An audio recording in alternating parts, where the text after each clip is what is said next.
আচ্ছা, শুরুতেই একটা দৃশ্য কল্পনা করুন তো। 2034 বা 2038 সাল বিশ্বকাপের কোনো এক ম্যাচের শুরুতে বাজছে বাংলাদেশের জাতীয় সঙ্গীত, আর মাঠে লাল সবুজ জার্সি গায়ে দাঁড়িয়ে আছে 11 জন বাঙালি।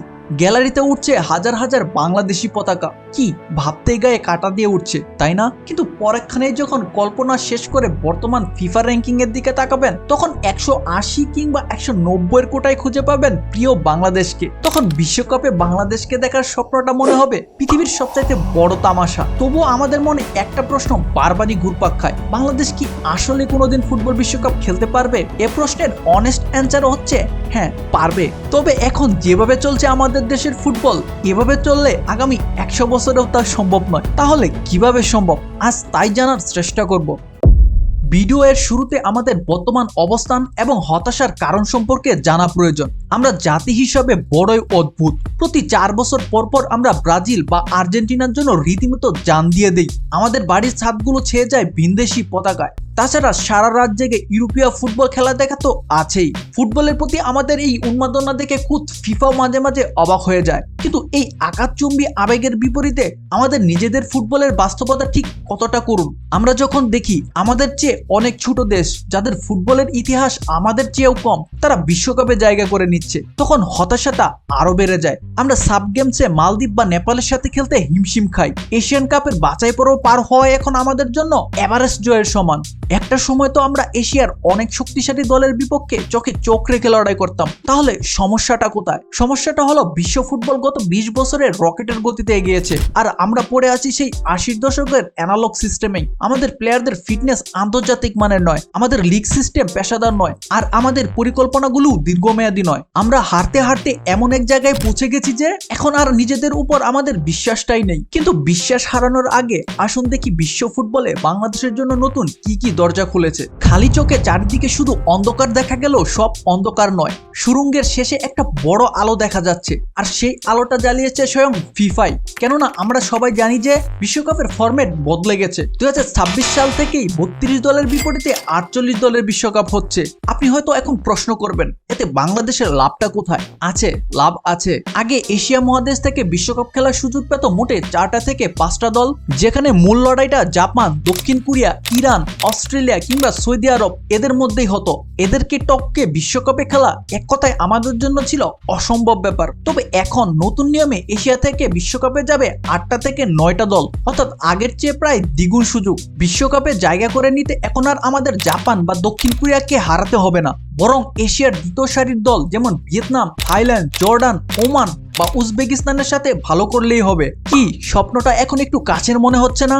যদিও এশিয়ার সেরা 9 দলের একটি হওয়াও কঠিন, তবে অসম্ভব কিছু নয়। কিন্তু এই সুযোগ কাজে লাগাতে হলে আমাদের দলের মান রাতারাতি বাড়াতে হবে, আর সেটা করার জন্য একটা শর্টকাট রাস্তাও আছে, আর সেটা হচ্ছে বাংলাদেশি বংশোদ্ভূত ফুটবলারদের সঠিকভাবে ব্যবহার করা। আধুনিক ফুটবলে একটি নতুন ট্রেন্ড চালু হয়েছে, আর সেটা হলো ডায়াসপোরা স্ট্র্যাটেজি। অর্থাৎ যেসব ফুটবলারের জন্ম বা বেড়ে ওঠা ইউরোপ আমেরিকায়, কিন্তু তাদের বাবা মা বা দাদা দাদির শিকড় আপনার দেশে, তাদেরকে জাতীয় দলের হয়ে খেলানো। গত বিশ্বকাপে মরক্কোকে দেখেছেন না? তাদের সেমিফাইনালে ওঠার পিছনের সবচেয়ে বড় কারণ কি ছিল জানেন? তাদের অর্ধেকের বেশি খেলোয়াড় ছিল ইউরোপে জন্ম নেওয়া। তারা ফ্রান্স, স্পেন কিংবা নেদারল্যান্ডসের উন্নত একাডেমিতে তৈরি হওয়া ফুটবলার। বাংলাদেশকেও একই পথে হাঁটতে হবে। দেরিতে হলেও আস্তে আস্তে যে পথে হাঁটা শুরু করে দিয়েছে বাংলাদেশ। জামাল ভুঁইয়া বা তারেক কাজীর মাধ্যমে যে যাত্রা শুরু হয়েছিল বাংলাদেশে, সেখানে যুক্ত হয়েছে হামজা চৌধুরী, সমিত সোম, জায়ান আহমেদ, ফাহমিদুল কিংবা কিউবা মিচেলের মতো ইউরোপ আমেরিকায় খেলা ফুটবলাররা। আর শুধু তাদের সংযুক্তি আমাদের দেশের ফুটবলের চেহারাই যেন পাল্টে দিয়েছে। কিন্তু এরাই কি যথেষ্ট? এর সহজ উত্তর হলো না। এখনো আমাদের ফ্রন্ট লাইন বা ডিফেন্স লাইনে আছে বিশাল সমস্যা, যে সমস্যার সমাধান হতে পারে ইংল্যান্ড, আমেরিকা বা ইউরোপের বিভিন্ন দেশের একাডেমিতে বেড়ে ওঠা বাংলাদেশি বংশোদ্ভূত ফুটবলাররা, যারা আমাদের বর্তমান লোকাল প্লেয়ারের চেয়ে টেকনিক্যালি এবং শারীরিকভাবে অনেক এগিয়ে। তবে এর জন্য বেখেয়ালিপনা ছেড়ে আমাদের ফুটবল ফেডারেশনকে স্কাউটিং নেটওয়ার্ক বাড়াতে হবে। এইসব ফুটবলারদের খুঁজে খুঁজে বের করতে হবে এবং কনভিন্স করতে হবে বাংলাদেশের জার্সিতে মাঠে নামার জন্য। যদি আমরা ইউরোপ থেকে তৈরি হওয়া 5 থেকে 6 জন মানসম্মত ফুটবলারকে মূল একাদশে ঢুকাতে পারি, তবে রাতারাতি আমরা এশিয়ার মাঝারি মানের দলগুলোর সাথে ফাইট দেওয়ার ক্ষমতা অর্জন করব। এটা আমাদের জন্য একটা ইনস্ট্যান্ট বুস্টার ডোজের মতো কাজ করবে। কিন্তু এখানে কি সব সমস্যার সমাধান হয়ে যাবে? অবশ্যই না। বাইরে থেকে প্লেয়ার এনে হয়তো সাময়িক উন্নতি করা সম্ভব, কিন্তু গাছের গোড়া যদি পচে যায় তাহলে ফল কখনোই ভালো হবে না। আমাদের দেশের ভিতরের ফুটবল সিস্টেম, আমাদের লিগ আর আমাদের প্লেয়ার তৈরির কারখানাগুলো যদি ঠিক না করি তাহলে বিশ্বকাপে খেলার স্বপ্ন কখনোই পূরণ হবে না। আমরা কি সারা জীবনই অন্যের তৈরি করা প্লেয়ারের দিকে তাকিয়ে থাকবো?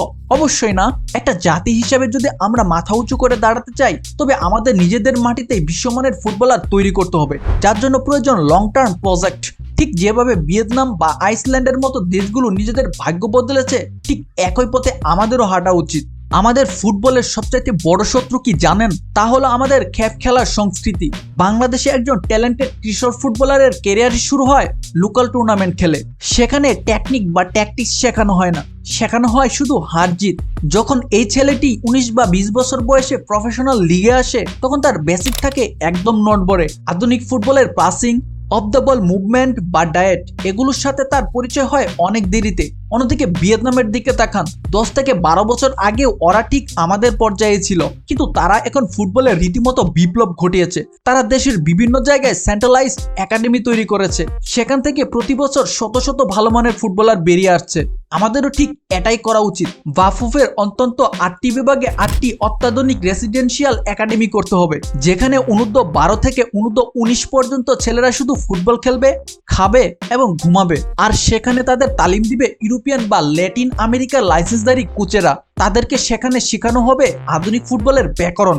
এই ছেলেরা যখন 18 বছর বয়সে বের হবে তারা হবে কমপ্লিট ফুটবলার। আমাদের এখন দরকার রেজাল্ট নয়, আমাদের দরকার একটা পাইপলাইন।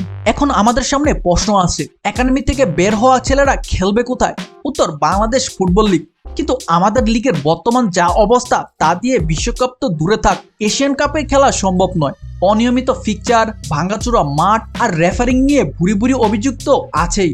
সেখান থেকে খুব তাড়াতাড়ি আমাদের বেরিয়ে আসতে হবে। এখানে একটা আশার আলো দেখিয়েছে বসুন্ধরা কিংস। তারা নিজস্ব স্টেডিয়াম তৈরি করেছে যা আন্তর্জাতিক মানের। এখন বাকি ক্লাবগুলোকেও বাধ্য করতে হবে। বাফুফের নিয়ম করা উচিত, যাদের নিজস্ব বা ভাড়া নেওয়া উন্নত মানের হোম গ্রাউন্ড নেই তারা পেশাদার লিগ খেলতেই পারবে না। যখন একজন খেলোয়াড় ভালো মাঠ কিংবা ভালো জিমনেশিয়ামে অনুশীলন করবে তখনই তার ফিটনেসে উন্নতি হবে। 90 মিনিট দৌড়ানোর দম আমাদের প্লেয়ারদেরই নেই। এই অভিযোগ শুনতে শুনতে আমরা রীতিমতো ক্লান্ত। এর সমাধান একটাই, তা হলো শতভাগ পেশাদার লিগ। আর সবচেয়ে গুরুত্বপূর্ণ, লিগটাকে ছড়িয়ে দিতে হবে। শুধু ঢাকা বা কুমিল্লার মধ্যে সীমাবদ্ধ থাকলে হবে না। রাজশাহী, খুলনা, সিলেটও লিগের খেলা হতে হবে। থাকতে হবে ওই স্থানের নামে ক্লাব, তাহলে দর্শকের উৎসাহ বাড়বে, ক্লাবগুলো লাভবান হবে এবং আমাদের লিগের মানও বাড়বে। যেখান থেকে আমরা পাবো কিছু টপ ক্লাস ফুটবলার যাদের নিয়ে স্বপ্ন দেখাই যায়। আমরা যারা রাত জেগে ইউরোপিয়ান ফুটবল দেখি তারা কেন আমাদের দেশের ফুটবল দেখি না? কারণ এখানে বিনোদন নেই, শুধু ঢাকা কেন্দ্রিক খেলা হয় এবং কি নেই ন্যূনতম মানের ব্রডকাস্টিং। যদিও জাতীয় দলে খেলার সময় মাঠ ভরপুর থাকে, তবে বিশ্বকাপে যেতে হলে আগে ক্লাব ফুটবলে দর্শক ফেরাতে হবে। গ্যালারি ভর্তি দর্শক থাকলে স্পন্সর আসবে, স্পন্সর আসলে টাকা আসবে, আর টাকা আসলে ক্লাবের মান বাড়বে। Media coverage, high quality broadcasting এবং সঠিক মার্কেটিং, এগুলো ছাড়া আধুনিক ফুটবল একেবারেই অচল। আমাদের ক্লাবগুলোকে বুঝতে হবে ফুটবল এখন শুধু খেলা নয়, এটা একটা প্রোডাক্ট, আর এই প্রোডাক্টকে সঠিকভাবে বিক্রি করতে হবে। যেদিন আবাহনী মোহামেডান বা কিংসের ম্যাচে গ্যালারি উপচে পড়বে দর্শকে, সেদিন বুঝতে পারবেন আমরা ঠিক পথে আছি।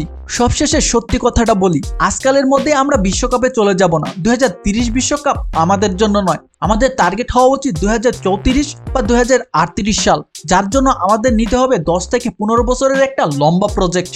যদি আমরা একাডেমিগুলোকে চালু করি, লিগটাকে পেশাদার করি এবং প্রবাসী ফুটবলারদের সঠিকভাবে ব্যবহার করি, তবে আজ যে ছেলেটার বয়স 10 বছর, সেই হয়তো 2038 সালে বাংলাদেশের অধিনায়ক হয়ে বিশ্বকাপে লাল সবুজের পতাকা উড়াবে। স্বপ্নটা অসম্ভব নয়, কিন্তু পথটা অনেক কঠিন। আমরা বিশ্বাস করি একদিন বিশ্বমঞ্চে বাঘের গর্জন শোনা যাবেই যাবে।